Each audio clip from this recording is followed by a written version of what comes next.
Hello everyone! So this is Edmond, Mindaros Channel, isang content creator at gumagawa ng mga tutorials katulad ng laptop PC troubleshootings, mobile device troubleshootings at marami pang ibang klaseng tutorials na sinishare ko dito sa aking channel. At sa video ito ay pag-uusapan natin at i-guide ko kayo on how to delete or remove PayPal account as withdrawal payment method on Shopbox app.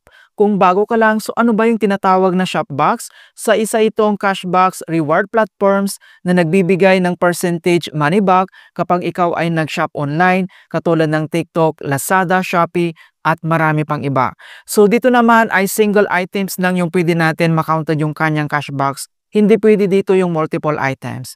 Right? Kung hindi mo kabisado kung paano ba i-delete yung payment method ng ating PayPal account, so ang video ito ay makakatulong sa iyo as your guide. Kaya wag na natin patagalin at start na natin. So ang next step ay kailangan mo lang i-open dito yung ating Shopbox app and then i-click mo lang.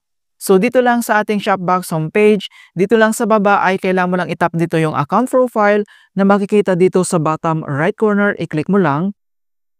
And dito na sa ating Shopbox profile homepage, and then makikita mo na dito yung ating lifetime earnings. So ang daming nagtatanong dito kung pwede ba daw na ma-withdraw dito yung lifetime earnings. So hindi po pwedeng ma-withdraw itong lifetime earnings dahil isa itong transaction details or activity ng ating account. So nandito na yung amount lahat na transaction natin, referral code, yung challenge bonus natin, yung nakukuha natin na cashback sa mga item purchase natin, dito yan mapupunta. Okay? So kapag click mo tong si activity, makikita mo lahat dito yung mga details niya.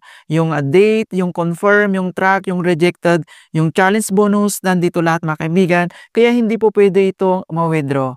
Alright, and then back lang tayo. So kung paano ba natin i-remove or i-delete yung ating PayPal account na nakalink dito sa ating Shopbox app. So dito lang sa right corner, makikita mo dito yung withdraw and then kailangan mo lang i-click yan. At dito na tayo sa withdrawal. So withdrawal destinations, itap mo lang dito yung manage na makikita dito sa right corner. At dito lang sa ating withdrawal and then e-wallet transfer, kailangan mo lang i-select dito yung e-wallet transfer and then makikita mo na dito yung ating PayPal account na nakalink dito lang sa ating Shopbox account.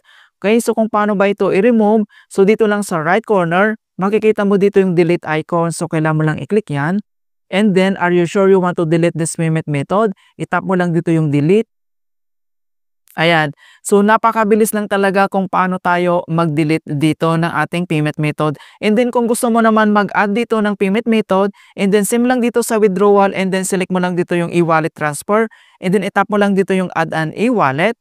So, kailangan mo lang i-select dito yung payment method. And then, may tatlong option lang dito na payment method na pwede natin magamit dito sa Shopbox. So, either GCash, PayPal, or PMaya, ito lang yung pwede natin magamit, wala nang iba.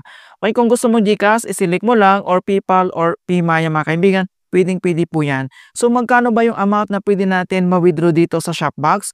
So, ang minimum na pwede natin ma-withdraw dito is 200 pesos mga kaibigan. So kapag may 200 pesos ka na, pwede mo na yan ma-withdraw. So dito naman sa kanyang withdrawal process, so takes 3 to 5 days working business day yung pag-process po niya. So napakabilis lang naman, hindi po yan umaabot minsan ng 3 days.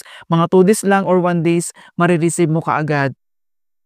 Ayan, so marireceive mo kaagad yung withdrawal mo dito. So hindi po siya maabot ng 5 days or 3 days. Ayan, so ganoon lang po kasimple kung paano tayo mag-remove or mag-delete ng ating payment method withdrawal dito lang sa ating Shopbox app. In hope na nakapagbigay ako ng konting kalaman at guide tungkol sa Shopbox tutorials. Thank you guys and see you in my next tutorials.